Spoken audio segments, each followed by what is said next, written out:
Hello, we have here a coil sitting in a changing magnetic field. Can you explain why there's going to be an induced EMF in this coil? Because of Faraday's law, right? E is equals to d phi dt. So the flux linkage of this coil is B times A. So because the magnetic field is changing, the coil is experiencing a changing magnetic flux, and therefore there's an induced EMF. Now let me show you another observation. So here we have a constant magnetic field, yeah? Constant is not changing. And then I have a straight conductor. It's observed that if we move this conductor across the magnetic field, there's an EMF induced across the length of the wire. Now, can we explain this using Faraday's law? It doesn't seem like, right?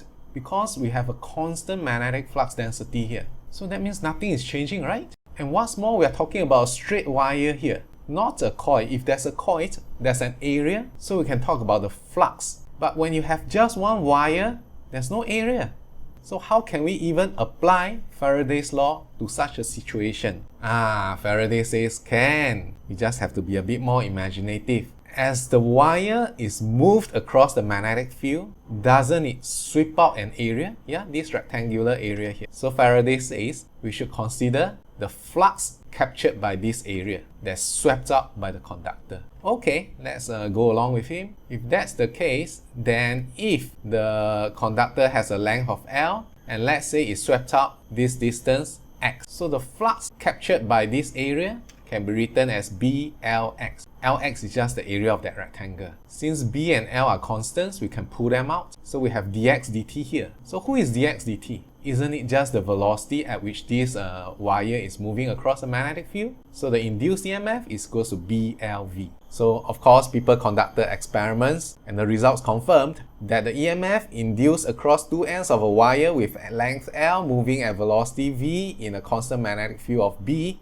is indeed equals to BLV. So Faraday wins again lah. Okay, so this is the magnitude. What about the direction? So for the direction, we have to use Fleming's right-hand rule. So remember, we use Fleming's left-hand rule for F equals to BIL. So for F equals to BLV, you have to use Fleming's right-hand rule. Whether it's the left hand or right hand, the index finger points in the direction of magnetic field. And the middle finger used to point in the direction of currents, right? So now it points in the direction of induced current. The thumb used to be pointing in the direction of magnetic force, so now it's pointing in the direction of the velocity of the wire that's moving across the magnetic field. So let's try using Fleming's right hand on this scenario here. So we have this wire moving rightward, and the magnetic field is pointing into the screen. So Fleming's right hand, see? The index finger is pointing into the screen. Now you rotate your hand until your thumb points in the direction in which your wire moves. The index finger is now pointing upward. That means the induced current, if it does flow, is going to flow upward.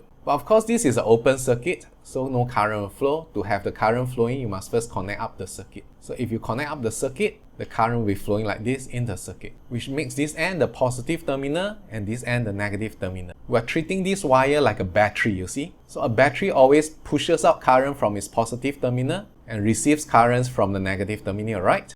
Since the induced current is flowing this way, this must be the positive terminal and this must be the negative terminal.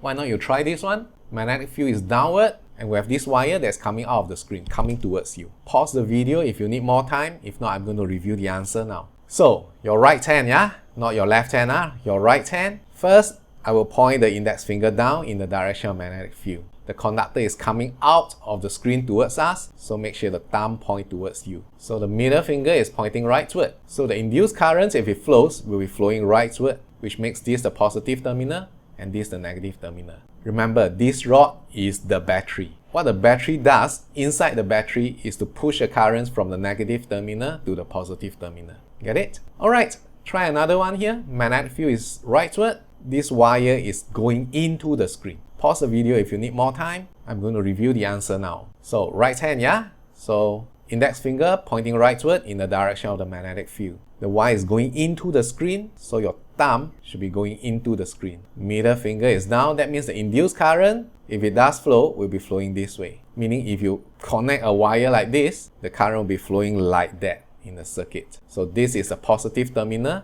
because current always leaves the positive terminal of a battery and returns to the battery at the negative terminal. Alright, what about this one? The magnetic field is going into the screen and this wire is coming out of the screen towards you. Pause the video if you need more time. If not, I'm going to review the answer now. So the answer for this one is there will be no induced EMF. The lingo is this wire doesn't cut any magnetic flux. You can imagine the area that's swept out by this wire as it moves towards you. The area is parallel to the magnetic field, right? Which means there's no flux at all captured by that area. That's why there's no induced EMF. Similarly for this one, the magnetic field is down, the wire is moving rightward, so it's going to sweep out a rectangular area right there, right? Notice this rectangular area is parallel to the magnetic field. It's like you try to collect rainwater, rain is coming down, and you try to collect rainwater using a basin whose opening is this. So no flux captured at all. So no flux cutting, so no induced EMF. Alright, that's all. Ta-ta!